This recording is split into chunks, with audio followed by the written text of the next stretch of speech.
It's quite ridiculous to think that Xabi Alonso could be in trouble already. I mean, Real Madrid are top of the league, still alive on all fronts. But if you were to read about Real Madrid right now within Spain, it would seem as if Alonso is a month away from sacking.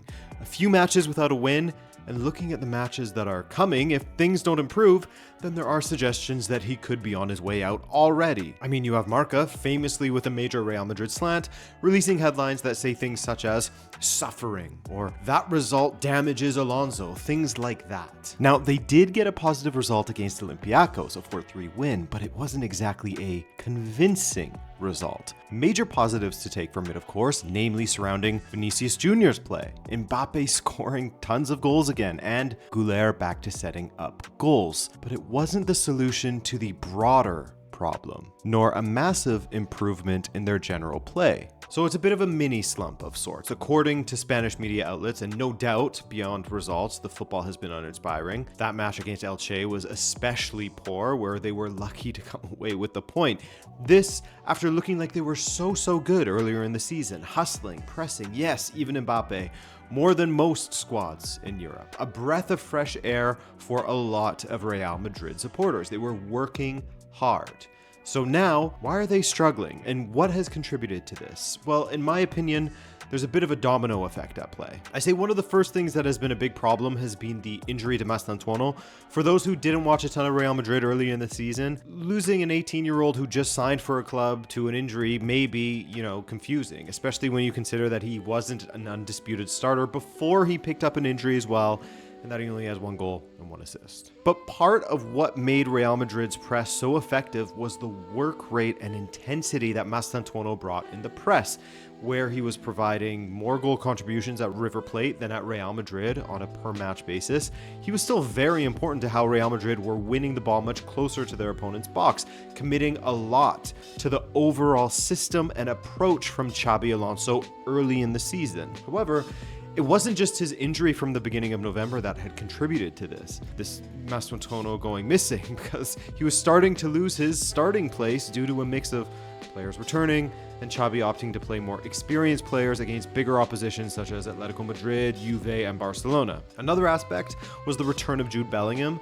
and this for me is where Xabi has struggled to find balance for a winning system the most. This is another domino effect, because prior to Bellingham's return, it was pretty simple. 4-3-3, Mastantuono on the wing, Güler tucked inside, pulling the strings, Valverde and Tchouaméni or whomever else in the midfield, they pressed and pressed, Mbappe scored goals, and Real Madrid were rolling along. But bringing in Bellingham brings along the question of how you structure the midfield now. The debate about where Bellingham is the most effective has been ongoing, right? He used to play a bit deeper, but has slowly crept forward with each season, to the point now where most recognize that given his cool finishing ability and knack for arriving in the box at the right time to finish off attacks, it's helpful to play him closer to the goal. But Güler's playing closer to the goal. Then began a run of matches of changing things over and over again, trying to find the solution, and lately we've seen Güler dropped deeper into the midfield, playing in an area of the pitch where he doesn't belong, in that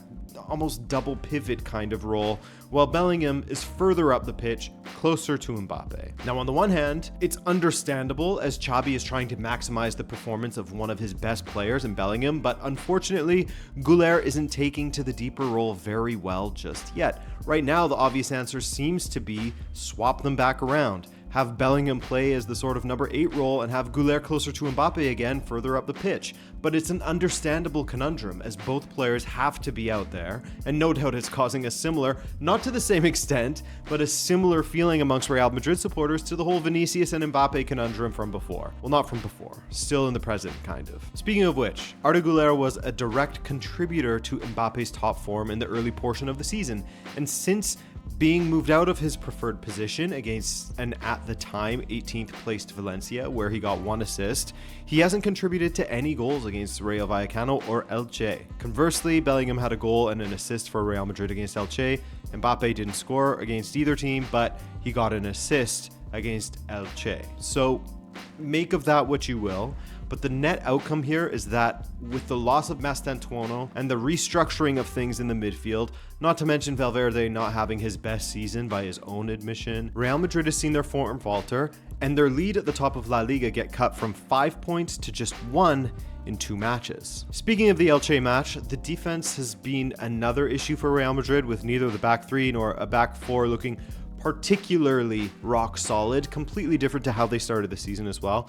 And I think one or a few of the reasons why they are struggling at the back right now and super reliant on Thibaut Courtois to save them comes down to this. First of all, you've lost Dani Carvajal, whose leadership and ability is integral to that back line, especially when you have new faces in there. And second, funnily enough, but this is something that Dan from the Barcelona podcast spoke about on my channel recently, is how subtracting someone from the press makes the entire system vulnerable, as all good defense begins with the front line, right? If you take someone like Mastantuono out of the press, it becomes less effective. If you change the shape from what the players were so effective at and used to, it becomes less effective. When you move someone like Güler to a new position, less effective still. It's too much change at once from something that was working and bringing intensity out of the players. This is why there has been a lot of talk in Spanish media about a lack of connection, a disconnect between the staff and the players lately, saying it comes across in their disposition and work ethic on the pitch, completely different from how they started the season. A lot of talk in the Spanish media about the players not knowing exactly what they are supposed to do anymore. And I mean, from the outside looking in, it's understandable why they would say that. Now, one thing that is constant is Xabi will rotate. He did it at Leverkusen, and has he ever done it at Real Madrid as well? And there are fantastic benefits to this as far as keeping players fresh, as far as energy levels, but it can stunt rhythm in a team. It can stunt form as well.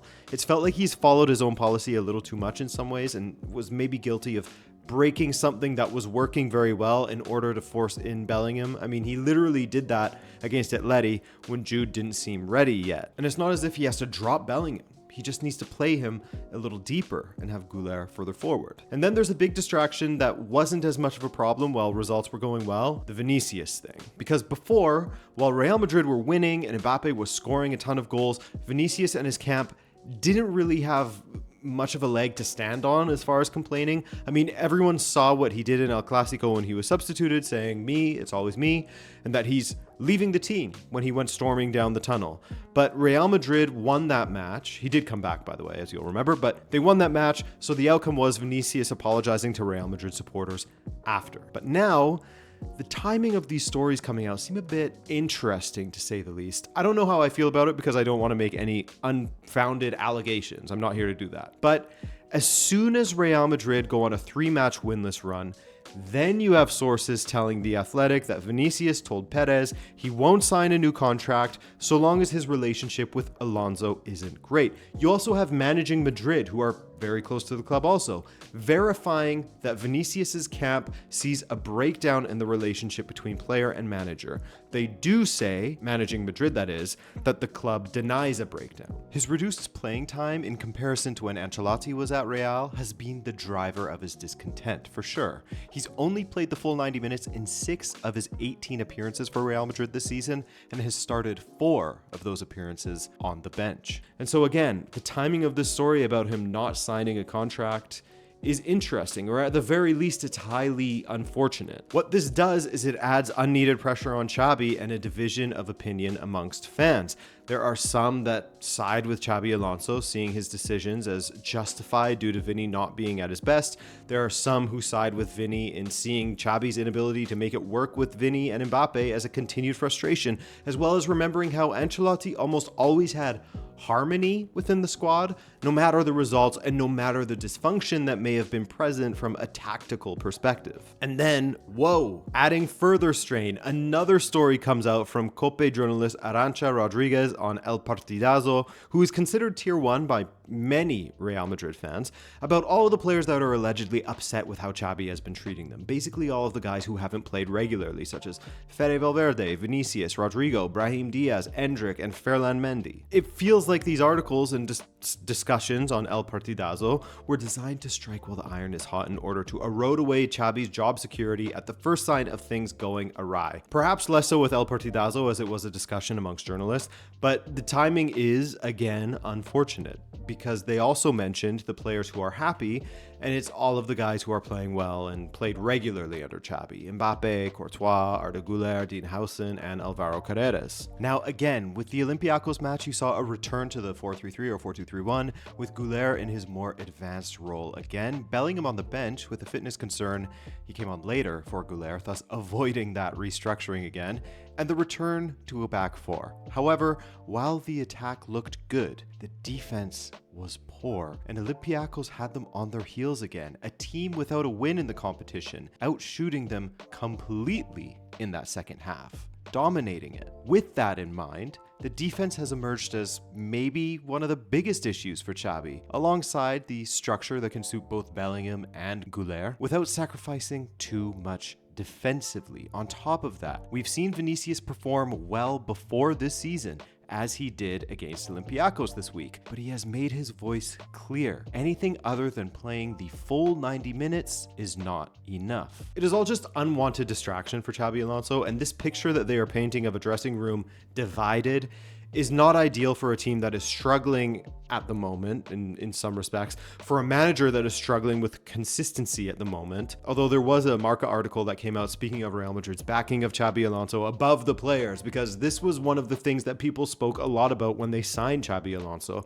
that he is someone that will try to root out player power, that he would be a refreshing change in that regard. But what these stories have created is another battleground for him and an awkward dressing room, apparently, according to these stories, at a time when Real Madrid has their playing style and results to worry about. So this story isn't over just yet, and if results won't improve, then you can expect more stories of players not being happy, not believing in his ideas, etc. to be rolled out. And while I feel for Xabi in some ways, this is also just the reality of managing Real Madrid, and he would have known that full well as someone who played for Real in the past, who played for some of the biggest clubs in the world. He knows how this game goes, and as a player, he's navigated it, but as a coach, he's more expendable now. Anyway, we'll keep an eye on this. Thanks for watching as always, and I'll see you guys soon.